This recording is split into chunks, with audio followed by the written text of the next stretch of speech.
Hi, this is Eric Metcalf, and you're watching the Unhappy Hour.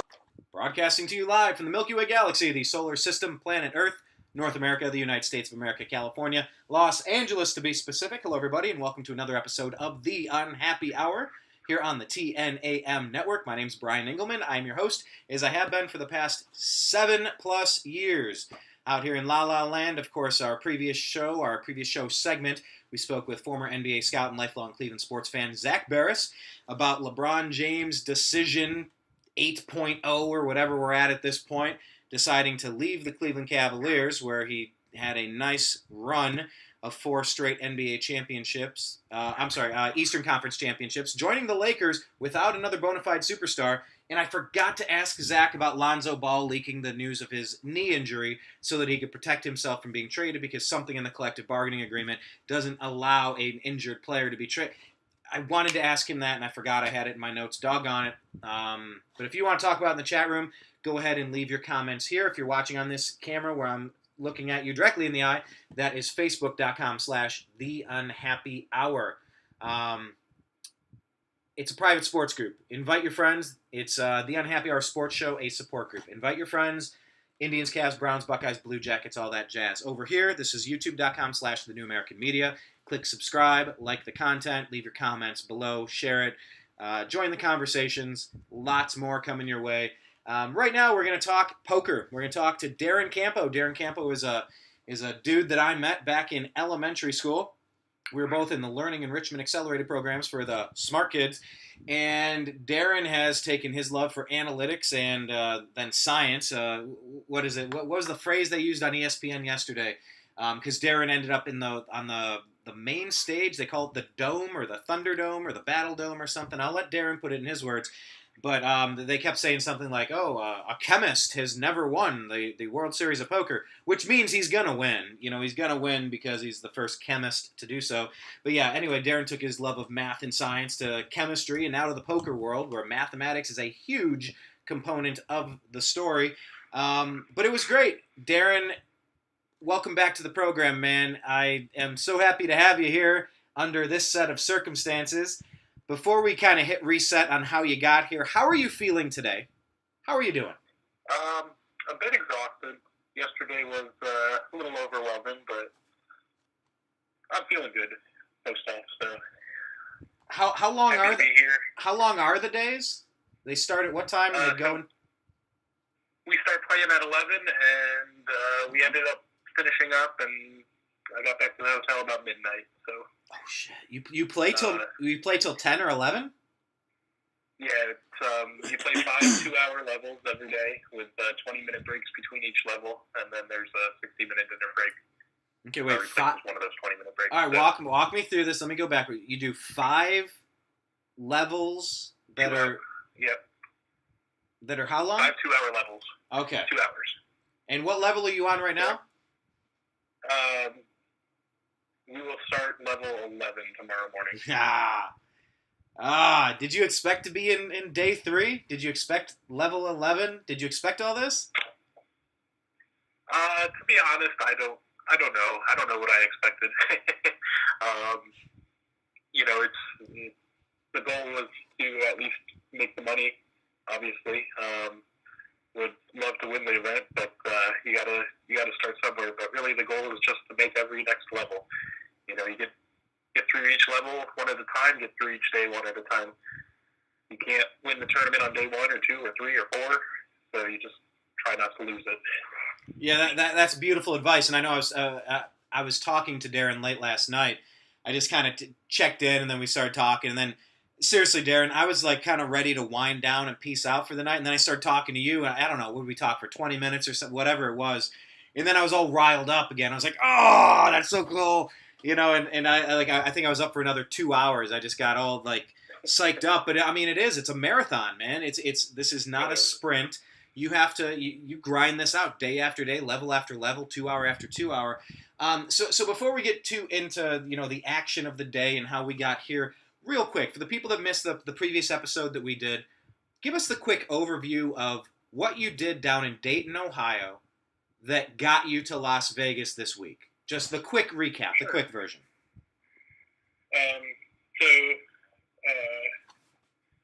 a local card room called the Ruggles Club, and we started back in, what was it, probably November. We started a tournament series with buy-ins that ranged from $25 up to $80, and there was going to be one main event seat guaranteed. So you got points for finishing in the top 20%, and then you got cashes for finishing in the top 10% every tournament. So there were 36 tournaments. I played about 25 of them, I'd say. Throughout everything with cashing and all that, I only ended up down about $80 through the entire tournament series. So that was pretty good. Basically, broke even through the tournament series. Played 25 tournaments for $80. I can't complain there. Right. So I was in the top 8 players in points. I ended up going to a final table to play for the main event seat. And then everybody who was in 20% of the point leader got to play another tournament to fill the final 2 spots at the final table. So ended up with a prize pool of a little over $22,000. So there were 2 main event seats given away with 10 people playing for them. So we played a tournament with 10 people. 2 of us won main event seats plus $1,000 cash, and third place got nothing. Third through 10th got nothing. So that was an interesting tournament. Took about 12 hours on a Saturday or a Sunday. I think it was a Saturday. And once we finished that, I finished in the top 2. So down and got the main event seat. Yeah, I remember. I'm trying to think. I believe the way that worked out was I found out that you were going to do that, and I said we should do a show about it. And then I think we both kind of agreed, let's do the show after you win your World Series of Poker seat. Is that your recollection as well? Is that how it played out? Yeah, I said if I don't win, I'm probably not going to want to talk about it, so we should probably wait. And I think I kind of said, well, you're going to win, number 1, and number 2, I don't think I'd want to talk to a loser on the show anyway, so let's just wait until you win and make it fun. But there was okay, so, God, there's so much to unpack here, and by the way, for the record, for the people that don't know, I love poker. I deeply fell in love with poker with much of America kind of in the early 2000s, right around the time LeBron James was drafted. You know, what year was Chris Moneymaker, Darin? Do you remember when that was? I want to say that was 2006. It was somewhere around early mid 2000s. I just played nonstop. Yeah. You know, I think Moneymaker is when it got really big. 2003. Yeah, I double check, except my browser is getting goofy when I try to look something up, and I want to chop up the phone call here. But yeah, I got it here. 2003. Oh, 3. Okay, perfect. Then that is the year LeBron was drafted. But I fell deeply in love with the game of poker, especially Texas Hold'em. I love tournament style. You know, I love where you can't get bullied around with a chip stack with people that have more of a bankroll. It's like you buy in, you get a stack of chips. There's no rebuys. It's just you and the chips and the people at the table, and you're gonna dominate or you're gonna be busted out. And I loved it. So when that's why they called it the Moneymaker effect. Like, he won in 2003, and he was like a regular guy. And the field in 2003 was, I don't know, 900 players. And then in 2004, it ballooned to like 3,500 or something. So, there was this big moneymaker effect that somebody saw, hey, anybody can win it, so let's start entering. So people they blew up. And so this is such an interesting game. If I one day decided I wanted to play in the Masters, like the PGA Tour, or if I wanted to play Wimbledon, or if I felt like playing in the, I'm trying to think of individual sports here. I can't just show up with a sweaty wad of cash, like Jack Nicholson and as good as it gets, talking about a sweaty wad of cash. I can't just show up and be like, yeah, I'm in. And they're not going to let me play, but poker's very different. You can be of any age, any physical fitness level, any mentally fitness level. You just show up with cash, you register and get that all squared away, and you just show up and you're in the dance. I mean, how unique is that in professional sports, Darin? Oh, yeah. I mean, it's probably what draws most people to it. I mean, you just pay your money and you're there. Like, you're playing with the professionals that are doing this for a living and that are titans of the game, that anybody can play with them. You gotta pay the money. And so for you to get, and by the way, you ended up playing with a legend, somebody you grew up watching. I want you to tell us that story in just a second here. I don't want to go too far off into the side, but I mean, had you thought about buying in prior to winning this tournament at Ruggles? Like, was this something that was really on your radar of bucket list items? Like, yeah, one day I'm literally going to just buy in. I'm going to do it. I want to know for me. Was it high on your list, or it wasn't really registering? I mean, obviously, I've always wanted to play it, but I've never really wanted to put up $10,000 of my own money unless I was to the point where I had $10,000 to burn. Right. So,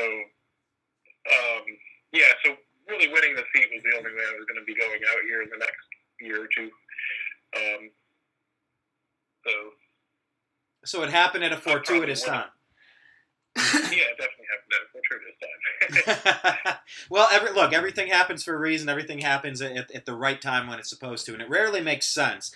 But just to recap, just so I have this all, I want to put to bed the Dayton story and the Ruggles Club story. You're to make sure I understand this. You had to play. What did you say? 25, or there were 40 events, and you played 25 of them? Yeah, there were 36 events. 36. And I played 25 of them. And it was that you had to be in a top 20% throughout all of them, so you had to play a ton of these and statistically be a consistently strong player to get invited back to that table of 10. I'm following the gist of it? Correct. So, I mean, but you were grinding. That is a grind. That's not a, hey, look, I put $10 in the slot machine, I pulled the handle, and hey, look at this, my life changed. This is something, I mean, you were putting in 12-hour days 25 times or something like that. No, probably not 12-hour days, but these were shorter tournaments. But, they would start at 7 p.m. and finish up around midnight, so 4 or 5 hours.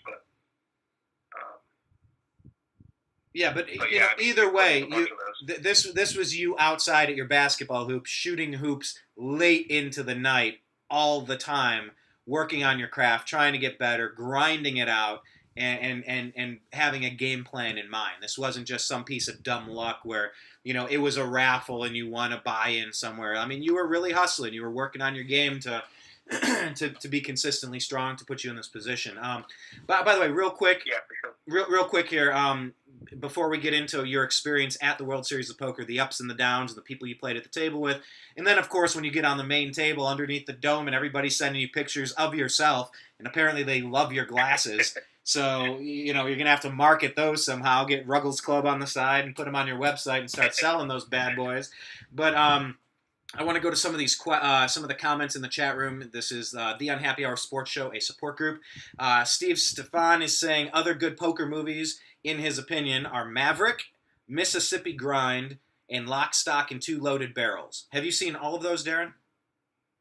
I've seen Maverick and Lock, Stock.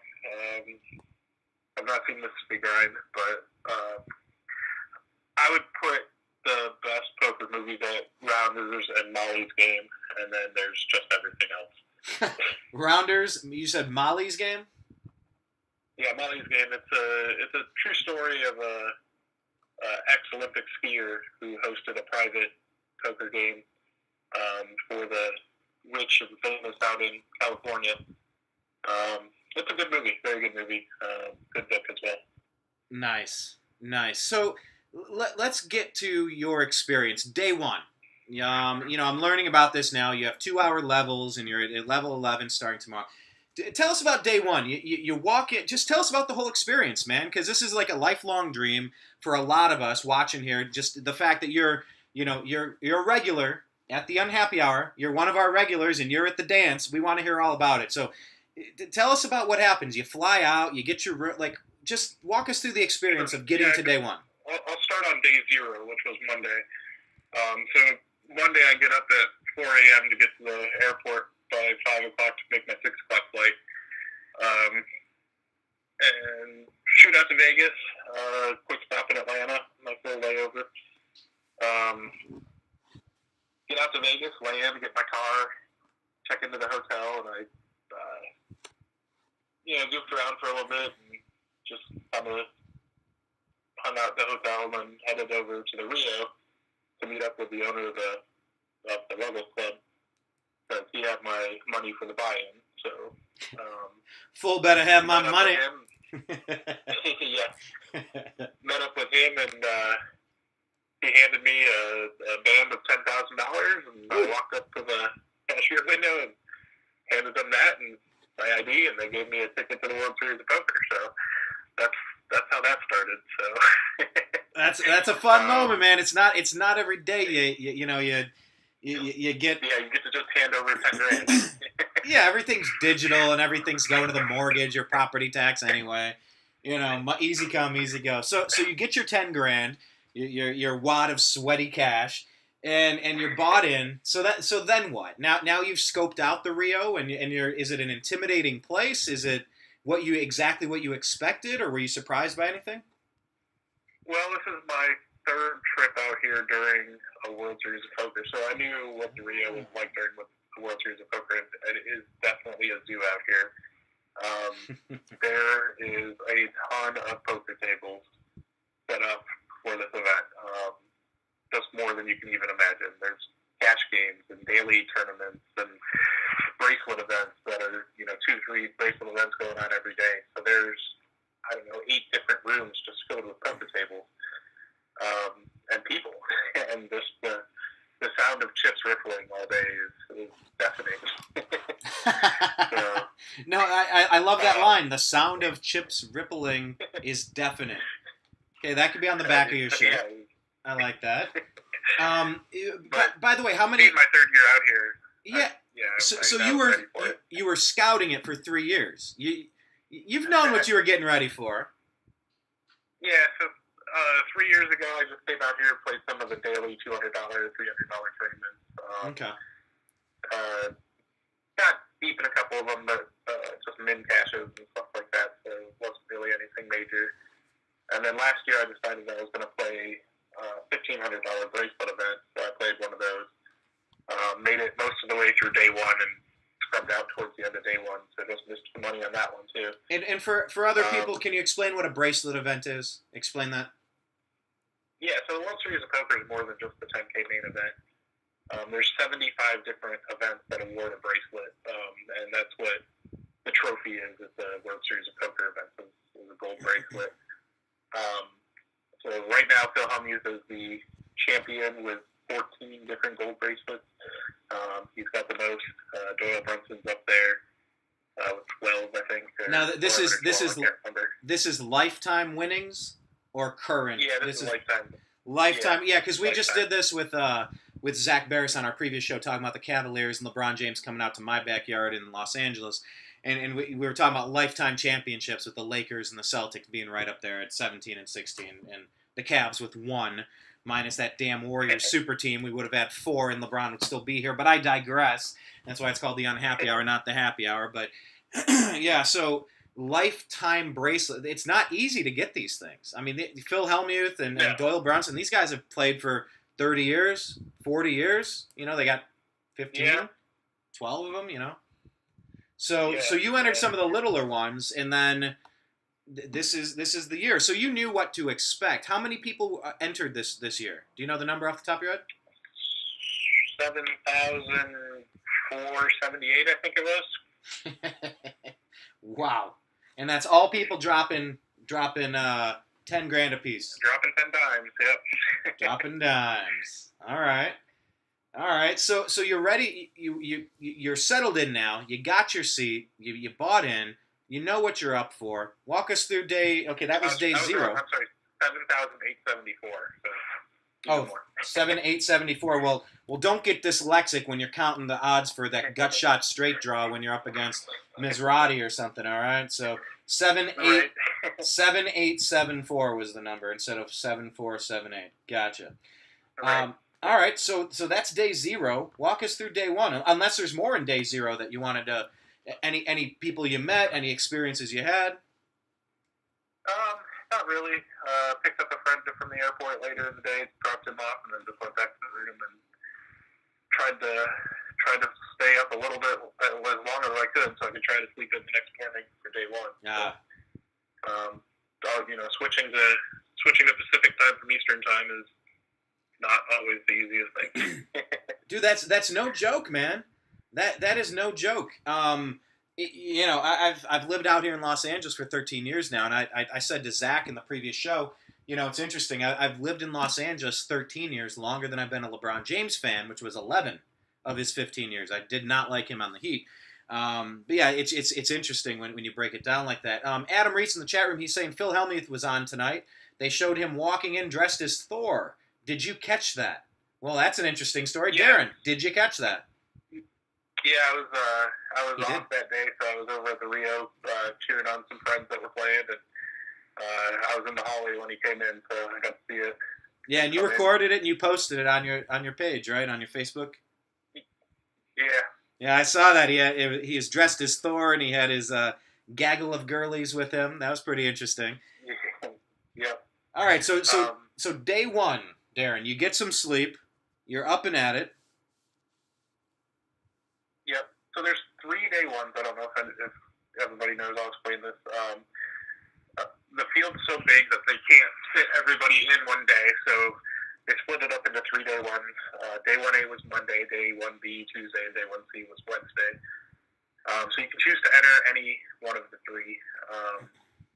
And the main event is a no re-entry tournament. So once you lose all your chips, you're done for that year. Yep. Thank so God. Day 1A is always the smallest, and it got 925 people. 1B is the middle one, and it got, I don't know, we had 2,500, I think. And then 1C is always the largest, and they had 4,700, whatever the number was, I forget. Can you help me understand why it's like that? I don't know for sure. A lot of people just don't want to take the whole first week off of work, so they come in on the last day one. A lot of the recreational players are playing day 1C, and it's more pros on day 1A and B. Okay. So there's a good number of pros on 1C as well, because they know it's a lot of recreational players, and there's a lot of just dead money out there. And that's where you can boost up real quick. You get the dead money off the guy that, he just wants to go home and tell a story about playing with Mizrahi. He doesn't want to beat him. He just wants a story about, I sat at a table with Ray Romano, man. Here's my picture. It was totally awesome. It's my selfie. It's like, dude, you're there to work. I tried to bluff everybody off, and I put it off my set. But so yeah, there's a lot of players that are like that. It's just they want to enter the main event, and they got that date of birth, and they just enter it. So more power to them. So how many chips are you given to start? You get 10,000, which is your buy-in, or what is the number you get? You get 50,000 to start. It used to be 10,000, but they like to have lots of chips at the final table, so they like to see millions and millions of chips. Oh. So they switched it. They increased the starting stacks by 5x, but they also increased the blinds. The blinds started at 25.25 back when you got 10K in chips, and now they start at 75.150. So the blinds are increased as well. So you got 50% more chips, but you got 50% more chips, but the blinds went up 3 times. Yeah, 5 times more chips, and the blinds went up 3 times. So there's a little more play. Wait, 5 times more chips? I thought you said it went from 10 to 15. They went from 10 to 50. 10 to 50, yeah. Oh, I thought you said 15. Okay, I'm sorry. Yeah, I was a little off on the math there. Gotcha. So you start with 50. Yep. Okay. So then, what happens? You get a random assignment. You sit down at your first table. How does day 1 start? Yeah. So when you buy in, the ticket that they give you is seat assignment. So it's just all randomized. So you find your table, find your seat, sit down, and they put 50,000 chips in front of you, and then you get the ceremonial shuffle up and deal, and cards are in the air. Nice. And so how did it start for you? Did it start off slow? Did it start off moving fast? Were you with any notable players on day 1? I didn't know any players. There was one guy at my table that I recognized. He's not a big name, but he's had some big tournament scores. He's probably had about $2 million in cashes. So I knew who he was. So, you know, not really other than him were any big names, but everybody was solid at my table. It was a tough table. It was not a table full of just average Joes. There was only one guy that really, when I saw how he was playing, had no chance, and he was the first one to bust up the table, probably about 3 hours into the event. So I kind of expected that. And that was mainly because he was playing too many hands. You can usually tell. Yeah, just calling too much and not, you know, just too wide of a range. Limping in. He wasn't playing with force. He was just limping around to see if he could catch something crazy. He wasn't limping, but he was just, you know, an average solid good player will be entering a pot 20 to 25% of the time, and he was probably more in the 60% range. So he was just playing way too many hands. You know, which means that if you're playing that many hands, you're not getting that many good hands when you're playing. So, you know, he's just not picking quality hands to start with. Okay. And so he was playing more of the style of hope to get lucky and double up. And, you know, he didn't get lucky and he's busted. So. Yeah, he's hoping to catch trip twos or something, and you know, you beat someone with pocket kings or something wacky. Right, exactly. So the table was really more of just solid players that are raising and re-raising. There were not a lot of spots to pick up a lot of chips, but I had a good day one. Won a couple big pots and small pots. So would you say day one was? Go ahead. Go ahead. No, well, you were starting to give me the math. You went from 50K and you wrapped up day one with 111 something, 111.8 I think it was. 111.8. All right, so you just a little bit more than doubled up on day one. How many people busted out on day one? Were there quite a few or very, very few? About 28% of the field, I think it was. 28 or 30% of the field. So of the 2,400, I think we ended with 18? 1,900 maybe. Wow. Okay, that's maybe a little bit more than I expect. When you're watching on ESPN, you get the big hands, the big moments, the superstars, and then you get the crazy beats and stuff like that. But, you know, the grinding part of it, it's like just to understand the math. So 30% busted out by day one. How did you walk away on day one? Were you just amped that you were still alive? Were your other buddies from the Ruggles Club, were they in on the same day? Like when you took stock of day one, what were you analyzing there? My goal for day one was to finish with 85K or better. So I was very happy with the 112. You know, it's like I said, it doesn't really pay to be chip leader day one or two or three. You know, it helps to have a lot of chips, but you know, it is what it is. But you know, the point is just to make sure you're chipping up every day as well as you can. So I wanted to increase by about 1.5x, and went over 2x. So that was definitely a nice thing. So I felt good about that. Yeah, I was very happy with the way day one played out. Like I said, there wasn't a lot of opportunities for big pots at my table, but when they did come up, I capitalized on them. So day one was just a steady grind up. I didn't really have any super big swings. It was just 10 hours of grindy poker that paid off well. Nice. And then there's that other component then of, messages and people now starting to want updates, and you post something and then you get comments and questions and the back and forth. So you had a pretty good day one. I mean, you outlasted 30% of the people got knocked out. You're not in that 30%. You survived the initial nerves and energy, because you walk into a place like that, there's an energy vortex. There's definitely a bouncing around and a sharing of I guess sharing of energy. I've said energy 9 times. I'll stop it now. But did it get interesting or overwhelming or fun dealing with the social media and the posts and the comments and the texting and the phone calls. How did you handle that on day one? Because that had to be a new thing too. Yeah, so there's an app where you can update your chip count, and it'll automatically post to your Facebook feed for you. So I use that mostly, and then what's the name of that app so people can check it out? What's the name of the app? It's called MyStack. It's more for just the player to update. Okay. Because those updates go right to the WSOP.com website. And then they're linked up with Facebook.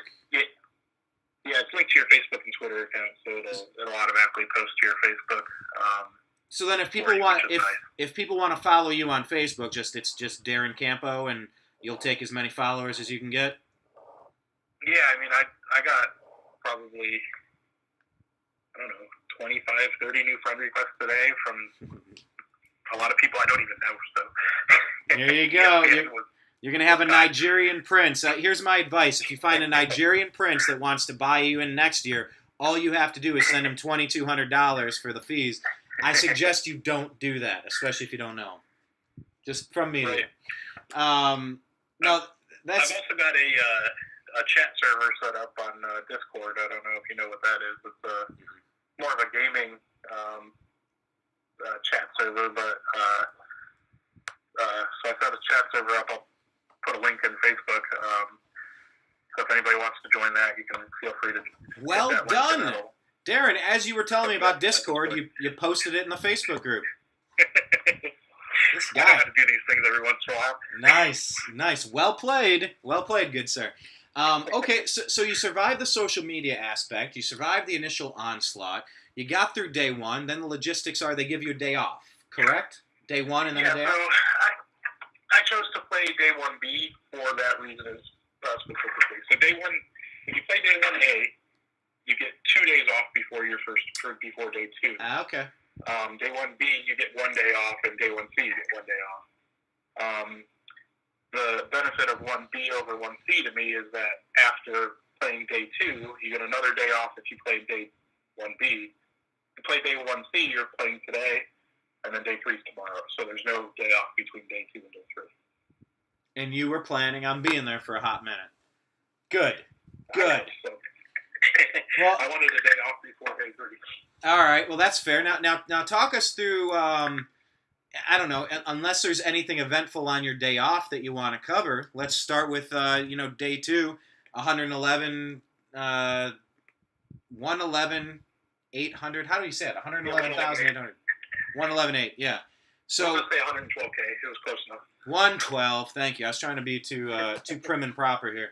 All right. So unless anything interesting happened on your off day, tell us about how you start day 2. So day 2, I head over to the Rio.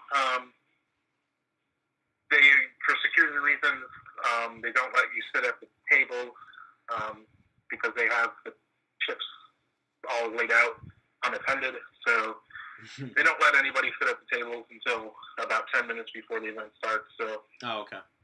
There's a poker cafe right outside the playing room. So I sat in there and was having a snack and a bottle of water, and guy walks up and asks if he can sit down, and I don't know if anybody watched last year's main event, but it was none other than John Hesp, the older British gentleman that wore the crazy multicolored suit jacket. So he sat down next to me, and we had about a 30-minute discussion and chat, which was really nice. The guy's a true, genuine human being. So it was nice talking with him for about 20 minutes. And this is last year's winner? He was 4th place last year. Okay. And it was his first WSOP event, first main event. It was just a bucket list item for him. He was 60-some-odd years old. And awesome. Yeah. So you watched it last year, and you had a chance to have a good conversation with this cat that you got to know last year. And it was just a cool moment to start day 2.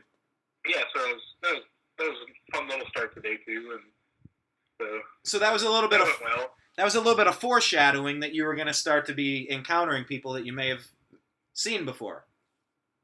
Yeah. Obviously, when you're playing the main event, there's going to be a lot of the big name poker players in there. So. All right, so you sit down with 112. How does your day go? Started out rough. Could not get anything going. Was pretty card dead. So went from 112 to about 90 and kind of hovered between 85 and 90 for most of the first level.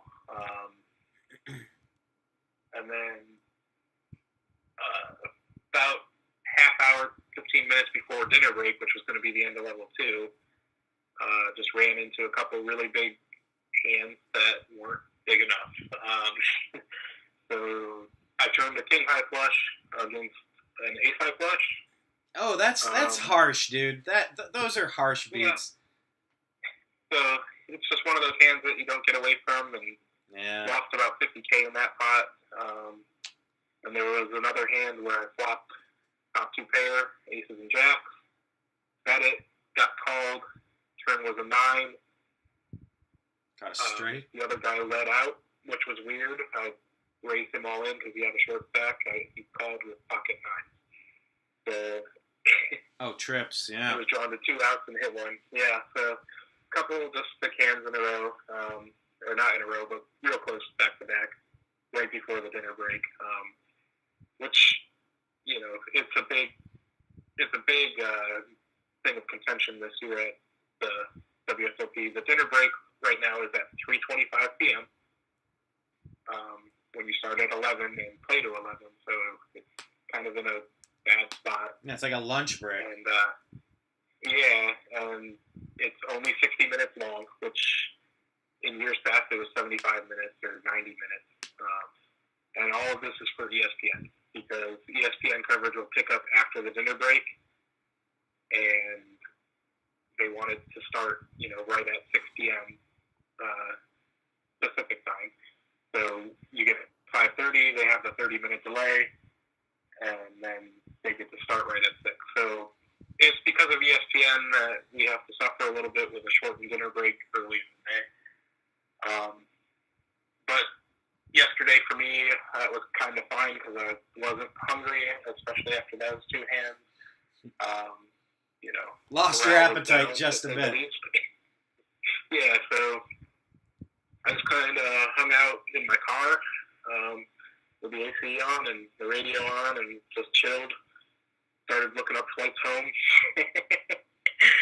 So then I decided to stop doing that and just kind of close my eyes and zone out for a bit, set an alarm to be ready to go back in, and decided that, my story wasn't done. So I needed to get back in and start the grind all over again with 30K. Okay, pause right there. I got a little bit to unpack right there.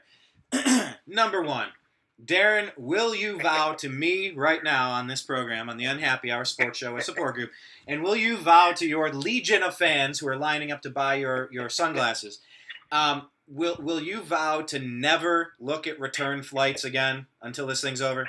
I mean, it kind of worked out. I don't know. It kind of gave me a kick in the ass to get back to the grind and get back on the horse and keep going. All right. Look, it's your world. I'm just living in it. You do you. Okay, that's fine.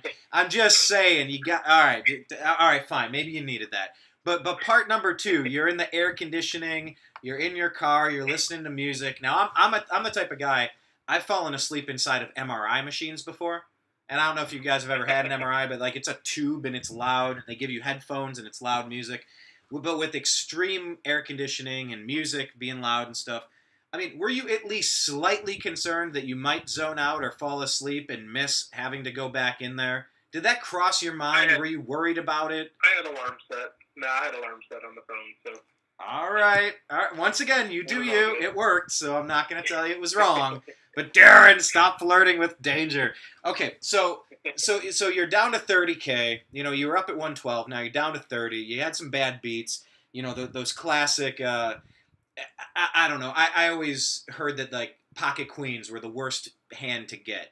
They always seem awesome, and you always want to just hurry up and just collect some stuff, or you want to slow play it out, but you always get outdrawn on the straights and the flushes and the kings and the aces.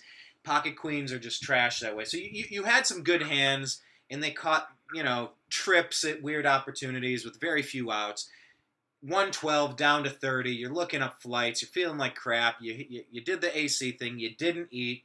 Your alarm goes off. You head back in. What's your mindset when you get back in? Were you able to put the negativity, the negative thoughts and the airplane tickets back home? Did you left that all in the car, or was it still with you? Yeah, I left it in the car. I walked back in, just ready to get back to battle.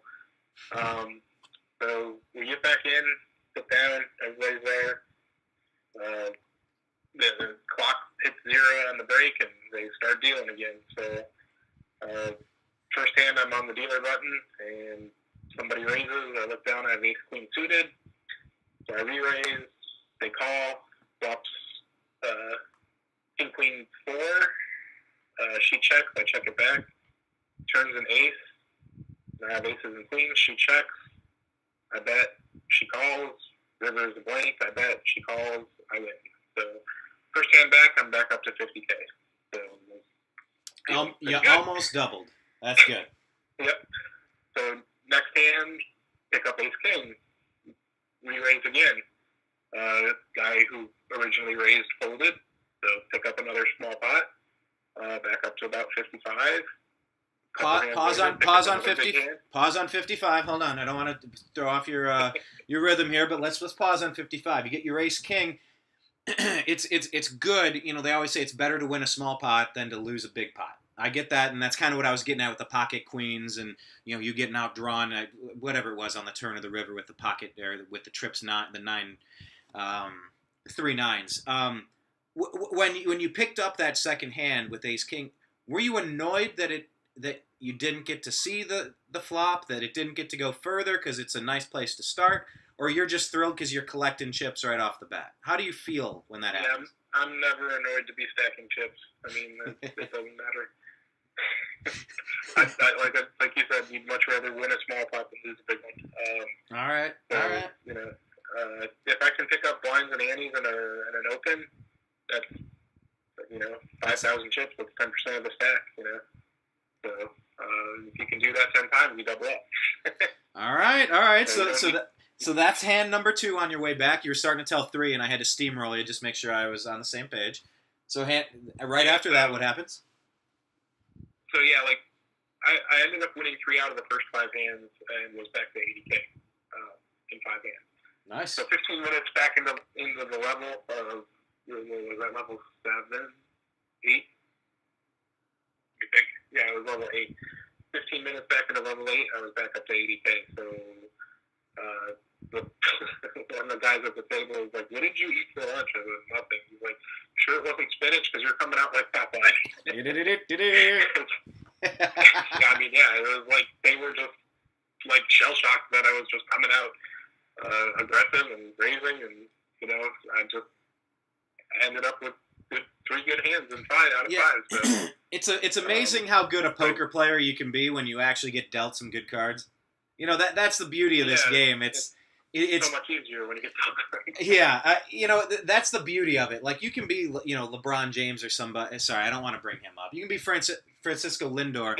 You can go out. You have the talent. It's you and a pitcher, and it's just a matter of playing the odds, and your talent's going to get you there. But poker's a different thing. You can have skill, but I mean, if you're not getting playable cards, it's really hard to play your game. Yep. And it's just hold and watch people play and, wait for hands. All right. It's an unfortunate fact of poker. So you had your spinach. You've almost tripled up from your 30. You're sitting around 80 now. What starts happening at this point? So it's middle of level 8. So still around 80. Kind of went card dead for about 45 minutes. So there's maybe 20 minutes left in the level. Made a semi-bluff with a flush draw and a straight draw that missed. So lost about 20K on that hand. And was back down to 60K. And then the floor supervisor came over and said, "This table's breaking," and I've got a new seat. No, okay, so now this is right around where ESPN kicks in, because I believe you had 68 when I saw you, something like that. But Yeah. so the floor supervisor comes to your table and says, this table's breaking. What does that mean? So as people bust out from other tables, there's a table breaking order, and it's usually, the tables are all numbered, so it's usually from high to low, so they break towards table 1. So we were table whatever, I forget what number it was. And you see the other tables breaking around you, which means the players go to the other seats that are open at the lower number tables. Okay, so they're working their way up to 1, and they're all sliding down to fill in the empty seats. Right. So we knew our table was next because the table next to us broke about 2 minutes earlier. So we're like, okay, we're next. So we were all ready for the table to break. And when we saw the floor supervisor come over with a bunch of chip racks, we knew it was coming. So they said, "We're dealing after this fan. This table's going." So everybody started getting their chips together and ready to go, and getting the chips in racks, and they pass out seat cards. So when a person busts out, the dealer gives a seat card to the floor supervisor, and when they have 9 of them, they go break a table. And they just randomly hand those seat cards out to the people at the tables. So, yeah, to get to the TV table, a lot of things had to happen. Our table needed to be next to break. There needed to be an open seat at the TV table, and then you had to be one of the 9 people to get that seat. So, pretty long odds for that to happen. Out of how many tables are in the room? 2,000 people, so whatever that is. Divided by 9, so it's roughly like 200, yeah. 230 tables or something. Okay. So, so I flip over my table card and go to the Amazon room, and table number, instead of there being a number, it just said dome. And I looked at the floor person, I said, "So that's what I think it is, the TV table?" She was like, "Yep, come with me." So she put my chips in a bag and grabbed my chips and said, "You're following me, we're going the back way." So she took me the back way through the Rio to avoid all the people walking around, and you walk up to the stage, and the big stage, and they mic you up and take your picture for the little avatars you see on the side, and get some basic info, your name and your hometown, and your age, your kids, your occupation, all that stuff, and send you up under the lights, and sit down and look up, and there's Michael Mizrachi, 3-time Poker Player Championship winner, which is a $50K bracelet event, probably the hardest event in the World Series of Poker. And he's won it 3 times in the last 10 years. And this is a guy you've studied. This is a guy you've watched on TV. You've maybe not modeled your game after, but you're aware of who he is and what he does, and you've studied him. Yep. Nicknamed the Grinder, because that's what you feel like you're going through when you're playing against him. He's a very tough opponent. Did you have a moment where it was like a sucker punch, or like a moment where you're like, oh my God? Did you have that brief? Kind of more of a chuckle moment, like, man, he moves the TV table against one of the toughest players in the world. Yeah, this is a good end of the day. I wasn't sure how it was going to go. So just decided to sit down and make the best of it. And it's all random. It's all random, though. They didn't put Mizrachi there because he's good and he has a strong resume. It's just totally random, or do they? No, they pick a table, so they will pick a featured player to be at the featured table. So okay. Tonight, Phil Hellmuth is at the featured table. So they do pick whatever table he's at.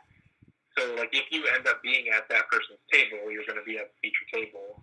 And when there's a seat open at that table and you get moved to that table, you're going to be at the featured table. And so, by the way, so just so I understand the logistics, if you're at a table, there's 9 people, someone busts out, they don't fill that seat just sits vacant until they break it, and then you move back to a total of 9 again. Right. And how many people have to leave your table before they stop play? Is there a number, or it's a?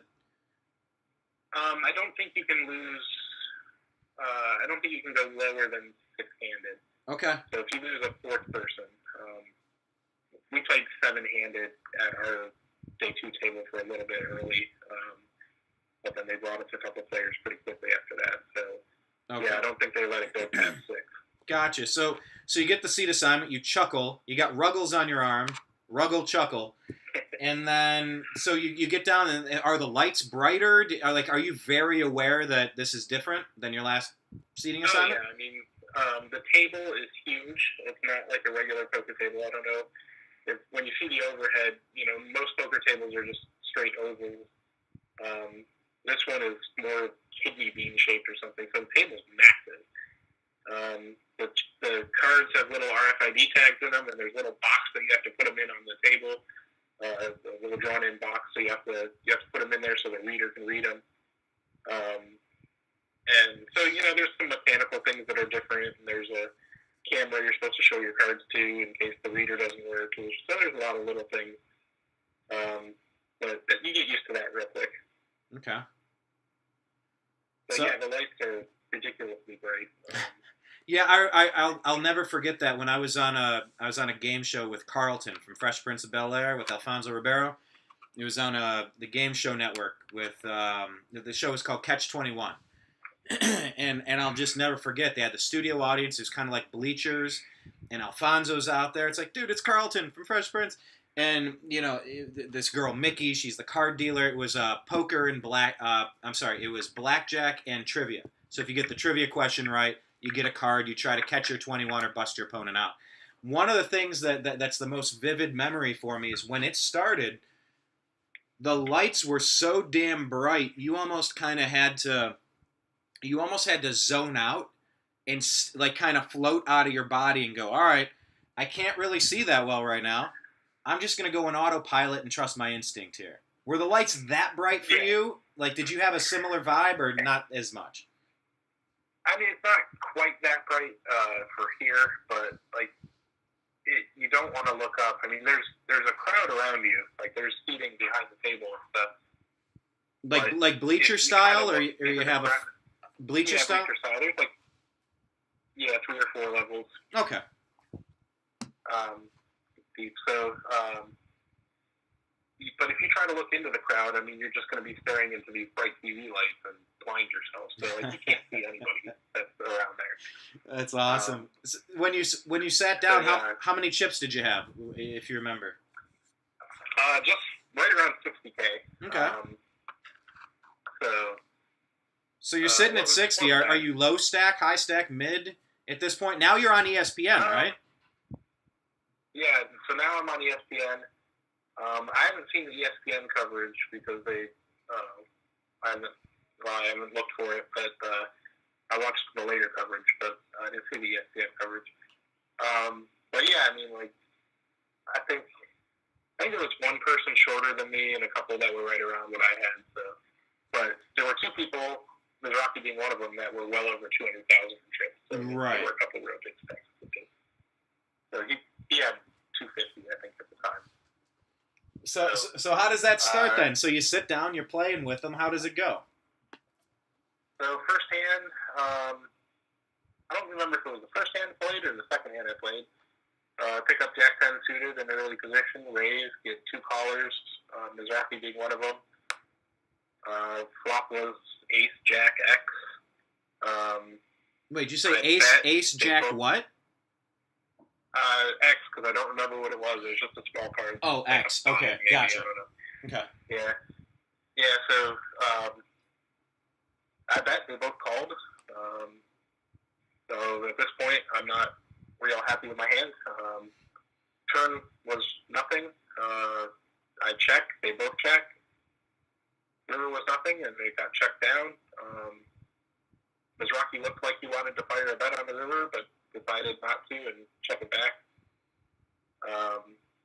Other guy said he had pocket 8, so he didn't have anything, and Mizrachi had king 10, so he didn't have anything. So I ended up winning my first hand, which was, if you go to the feature table and you're a little nervous, winning your first hand calms you down real quick. Yeah, what do they say? Like a shooter, you got to hit your first shot, and then the net looks this big. Otherwise, it's like it can be a long day. Right. So, you win your hand, you're stacking up chips, and after that, it's just back to poker. I mean, everything just kind of, the pressure went away, and it was just kind of fun poker again. And Mizrachi, even though he's tough to play against, he's very fun to play against because he's constantly chattering and talking and just trying to get inside your head and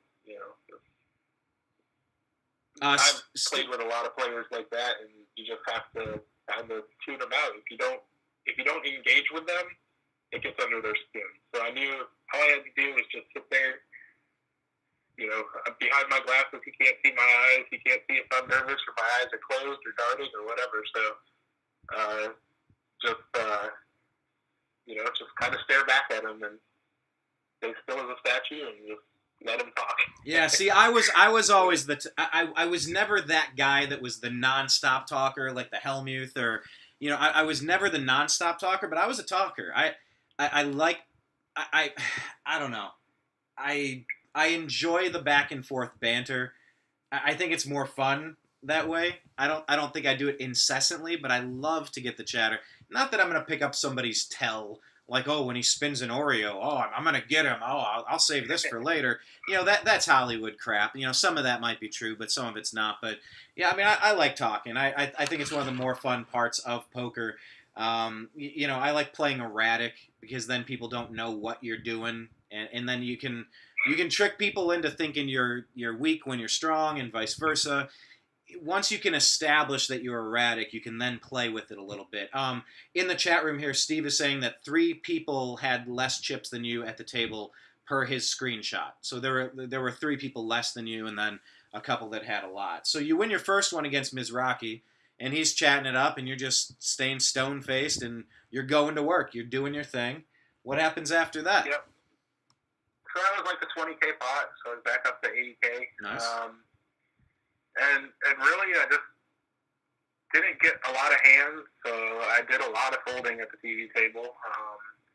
But when I did pick up hands, the nice thing about having Mizrachi at your table is he's usually raising the pot. So, like, he's always, if he's in a hand, it's coming in for a raise. And if you have a big hand, you have the opportunity to put in a bigger raise and play big pots against him.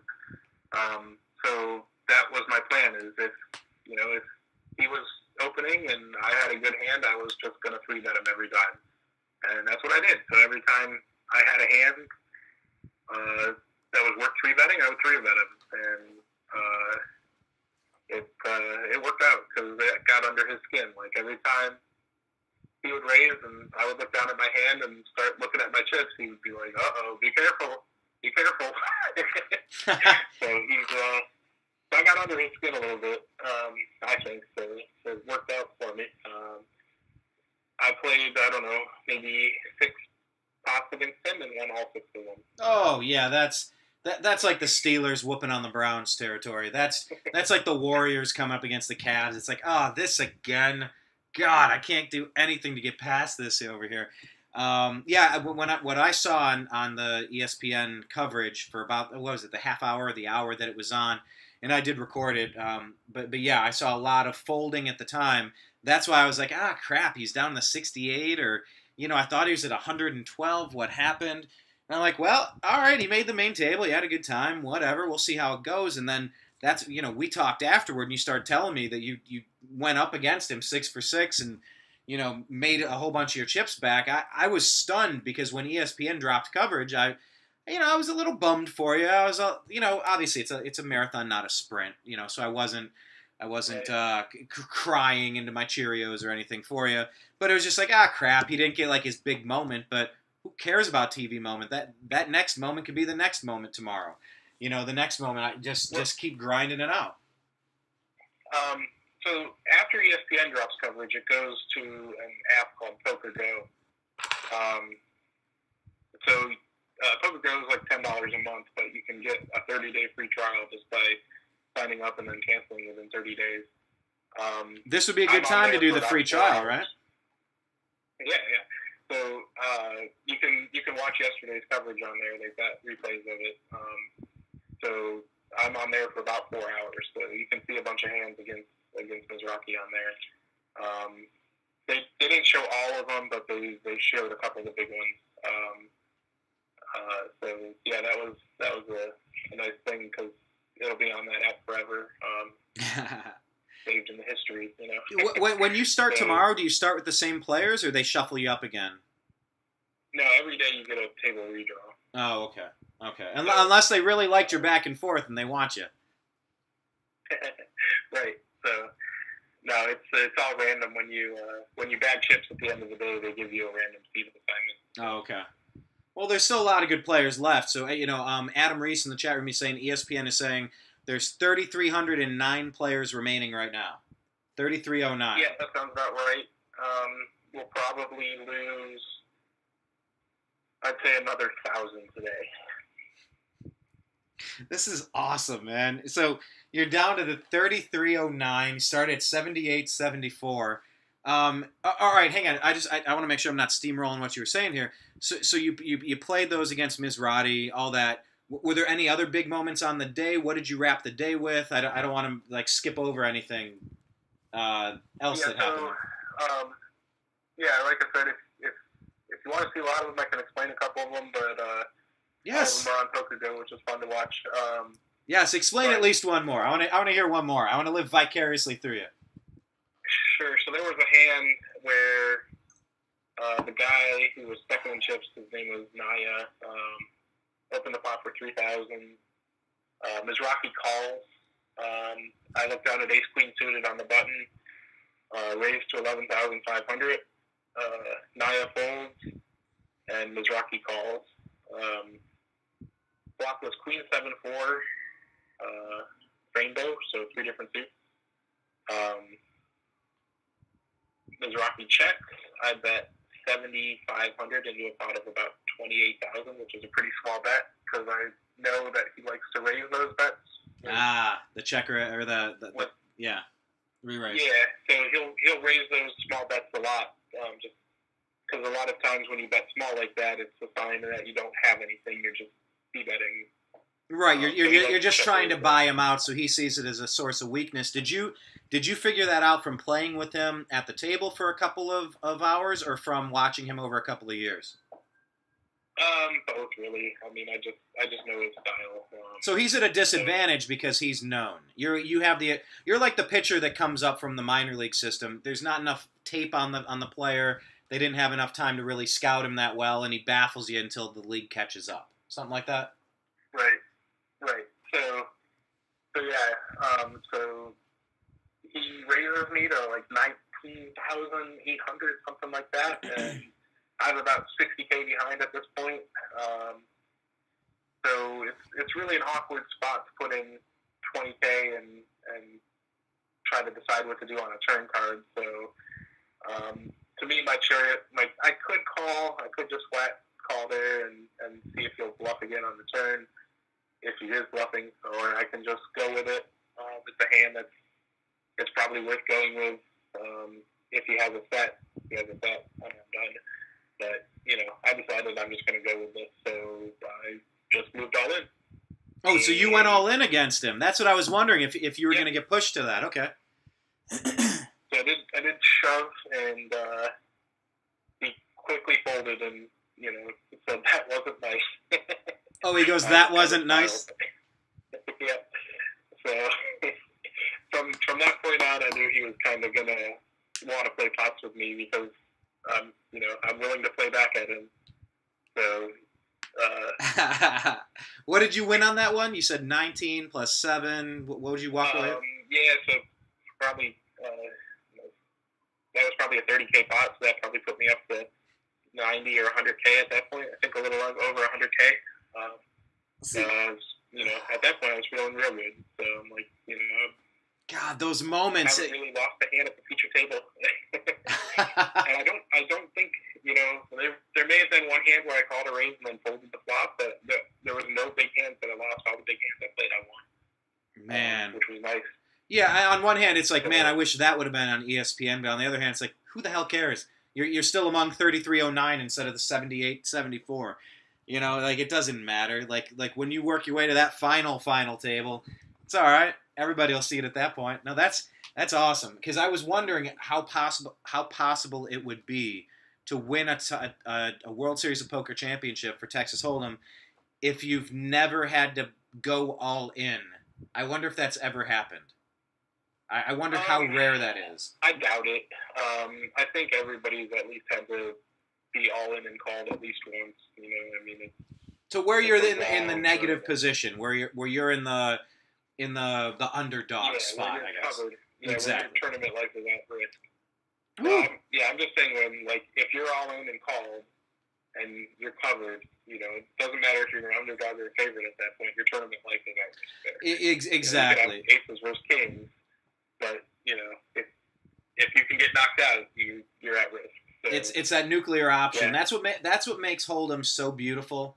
And I love it. It's the ultimate whammy card. It's the ultimate wild card. It's the ultimate. All right, well, put up or shut up. I'm risking everything I've got. Are you willing to dance? That is a weird feeling when you went all in. Did you feel like you had him beat, or were you a little nervous that this could be the end of it right here? Like, what did you feel there?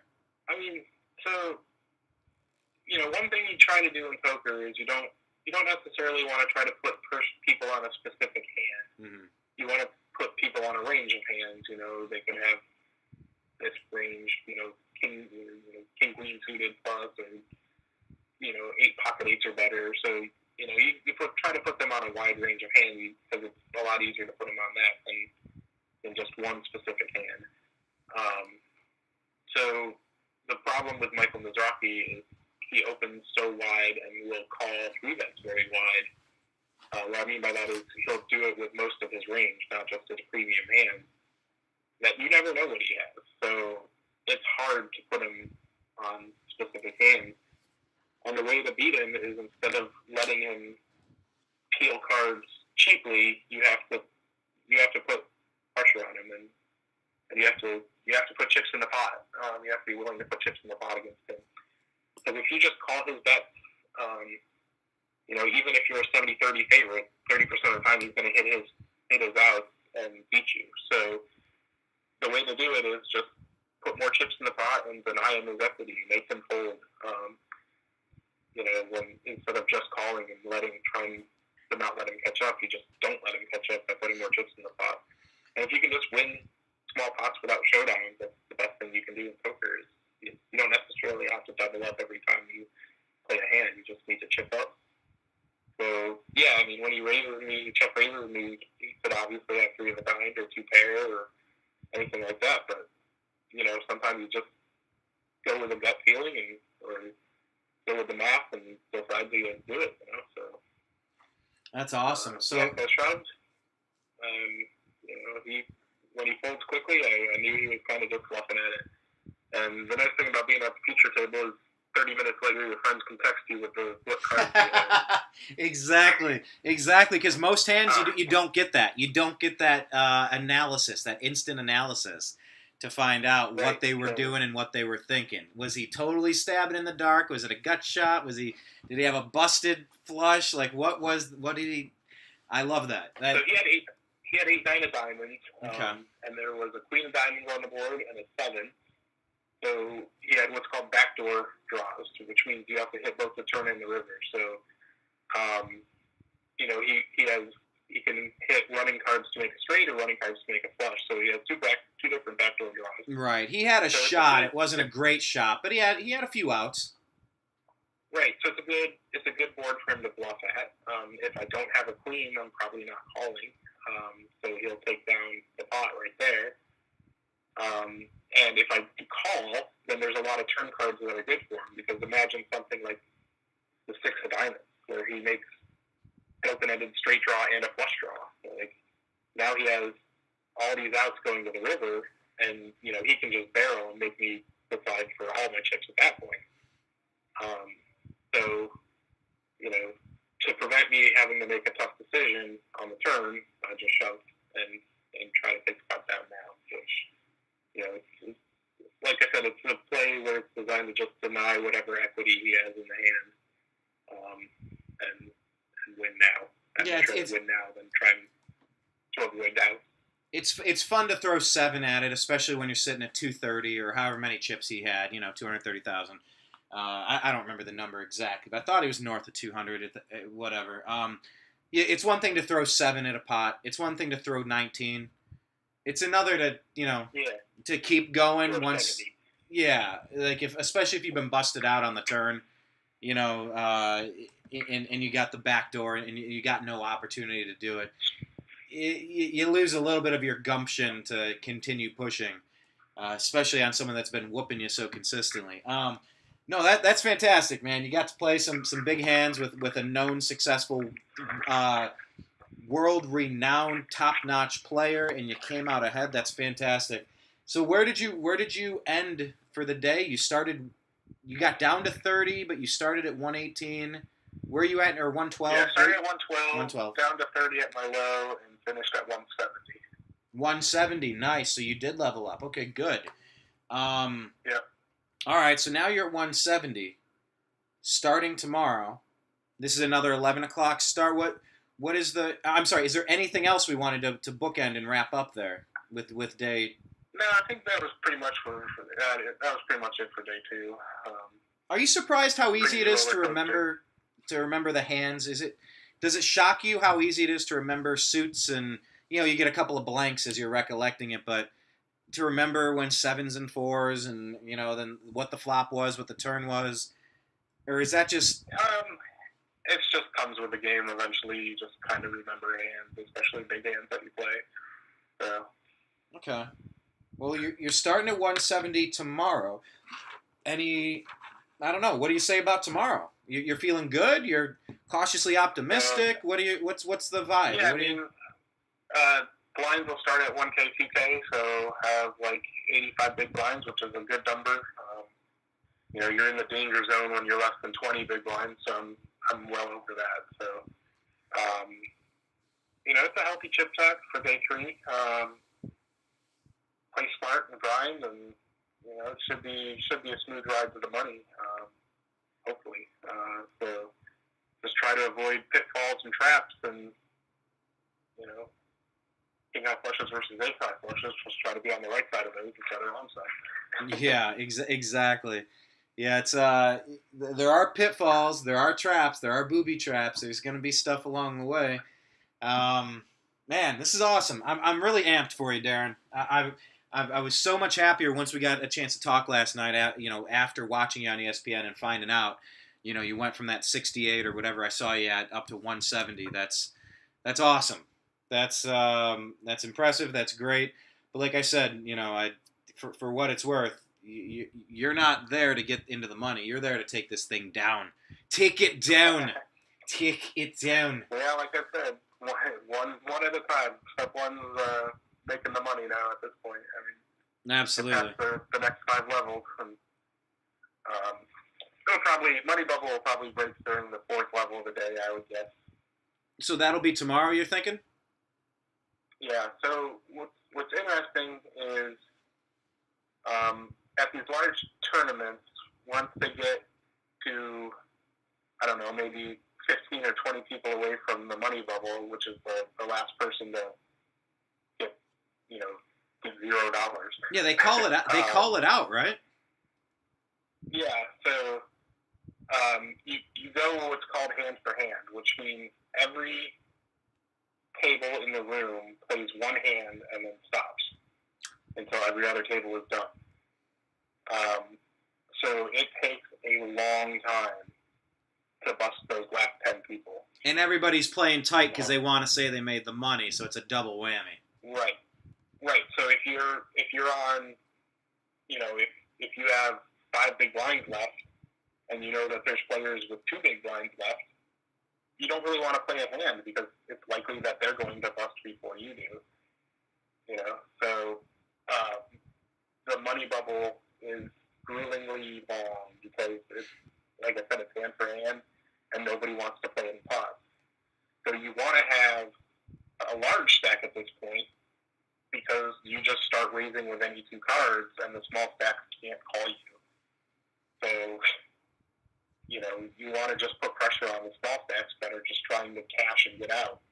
Yeah, because the small stacks are, at some point, even if they got 3, 4, or 5, you at some point you just got to move all your chips in.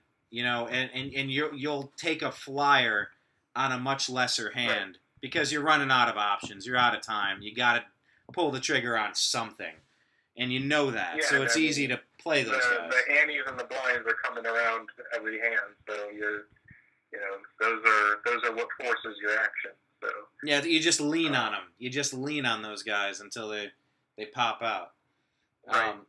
So yeah, I mean, if you have a decent stacker on the money bubble, that's when you can make a lot of chips because you just pick up all the antes and blinds. That's every awesome. hand by raising. So. Well, what is the number? Do you know the number where the money starts? Adam just gave us an update. It's dropped further. I think it's 1189. So I think it's it's right around 1,200 people. 1189. Okay. Yeah, we're down to 3264, and it's gonna keep going. They're playing for many more hours. So all right, Darin, this is great, man. You obviously have a rhythm. You obviously have a routine. You obviously have a skill set. You obviously have something going on. I don't have any advice or anything necessarily. I'm excited, but the cards are going to take care of themselves. The game's going to take care of itself. It's just going to do what it's going to do, man. But what I'm hoping is that you have a successful day tomorrow, and then do you have another day off after that? Lord willing. Tomorrow out, it is every day. So, are we ever going to have a chance to do like an abbreviated show? Obviously, not a marathon of a program, but would you feel like doing a check-in after a long, grueling day and doing a 10-minute or something quicker? Probably unlikely, but we'll see. I won't shut the door. All right. Well, then I won't bug or pester you, but. If you're done with a long day and you feel like getting some stuff off and talking about a crazy hand you had or a interesting experience, just shoot me that text and we'll try to go live. But I'm fascinated by this, man. I'm so impressed. I'm happy. You got a long way to go, but like I told you, this isn't about you getting in the money. It's about you taking it down. And I'm rooting for you. The Unhappy Hour is rooting for you. One of our own is in this mother, and I'm going to speak for the group. The group be damned. It's my group. And we are rooting for you. We are wishing you the best of continued luck, Darin Campo. And Thank you very much. I can't wait to find out what happens next. And knocking on wood and all those beautiful things. I'm hoping it's great news for you. Congratulations, man. Get some sleep. Have a great day tomorrow.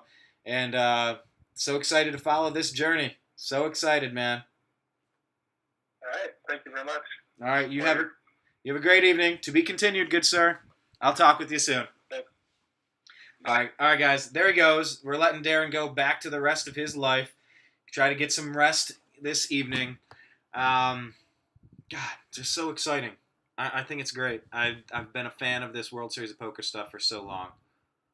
I'm a very loose player, and I have fun doing it. I need to play some more poker, I think. To be continued. Yeah, side note, Darin invited me out. He's like, dude, I got an off day. I'm out here in Vegas. Come on. I'm like, I don't think I can. I don't think I can right now. But tomorrow, who knows? Maybe I'll just take a road trip. It is LA to Vegas. Or Vegas to LA. I'm sorry, yeah, LA to Vegas. Anyway, congrats to Darin. Thank you guys for watching. Yeah, down to 3264. 1182 is the money. Telling everybody. Play the tracks down here. Guys, I appreciate you. Thank you for leaving comments. Thank you for jumping in. Really, invite your friends to the Unhappy Hour Sports Show, a support group. Indians, Cavs, Browns, and Buckeyes. Obviously, World Series of Poker and Blue Jackets and other sports in general, too. But, this is a homer group for Cleveland or Ohio-centric people. And just knowing that a dude I met in 6th grade leap class and went to school with through middle school and high school, that he's doing well. He's making a strong showing. It's great. It's just great. I'm just so happy. I'm happy for him, and I meant it when I said I want to live vicariously through your hand. Tell me another hand. Tell me another.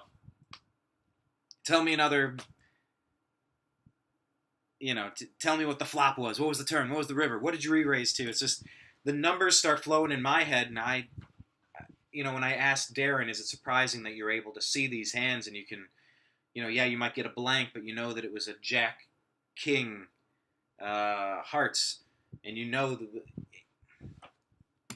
it's a little bit like when I got Dr. Mario to a lesser degree, but Tetris definitely. I'm dating myself now. I'm dating myself, and I'm the best date ever. When I got a Game Boy, and when I started playing Tetris, I played Tetris so much, I would close my eyes, and I would still see the pieces, and I could turn them in my head, and I'd put one here, and then spin it and slide it. I could see it when I closed my eyes, and I think it's very true. When you start playing poker a lot, the hands do stick with you, and it does become this almost a hypnotic state. But it's perhaps the finest game ever invented. It's strategy, it's mathematics, it's luck. You're playing the room, you're playing the chip count, you're playing the person, you're playing your intuition, you're playing your fear. You're playing all of these things. No matter how good you are, you got all these little things going on. And it's just a matter of which person you're going to listen to in your head. And you got 10 people screaming for attention. Darin is saying feel free to add him on Facebook. DARINCAMPO. That's DARINCAMPO. And it looks like his screenshot is going to now forever be him in the poker playing position. Congratulations. All right, I'm going to wrap this up. Get back to my day. I'm going to post this on YouTube shortly. It'll be up here on Facebook immediately. Thank you guys for watching. Good luck, Darin. Go Brunswick Blue Devils. And I'll talk with you again soon. Take care. Peace.